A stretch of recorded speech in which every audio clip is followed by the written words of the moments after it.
આજે લોકસભામાં ગુજરાતની 26 લોકસભામાંથી 25 લોકસભાના મતદાનનો દિવસ છે।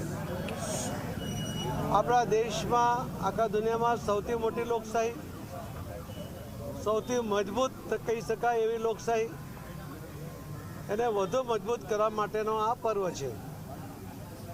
અને આવા પર્વમાં હું સૌ મતદાર ભાઈ બહેનોને મારી વિનંતી પણ છે કે આપણે સૌએ આપણને મળેલા મતદાનના અધિકારનો ઉપયોગ કરવો જોઈએ।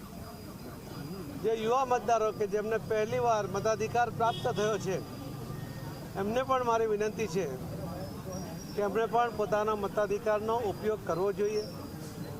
લોકશાહીને મજબૂત કરવા માટે આ પ્રયત્ન છે અને એ પ્રયત્નમાં બધાએ પોતે ભાગ લેવો જોઈએ।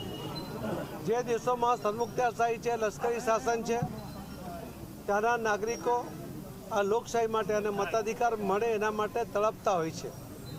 જ્યારે આપણને સહજતાથી મતદાન કરવાનો જે અધિકાર આપણને પ્રાપ્ત થયો છે, તો આપણે પણ એ મતદાનના અધિકારનો ઉપયોગ કરીને વર્ષો પછી જ્યારે આપણને લગભગ 75 વર્ષથી આઝાદી પ્રાપ્ત થઈ છે, ત્યારે હજુ પણ આપણે મતદાન માટે ઉદાસીન હોય એવું ઘણીવાર બને છે।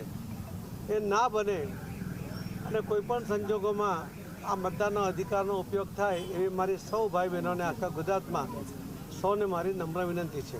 ખૂબ ખૂબ આભાર, ધન્યવાદ।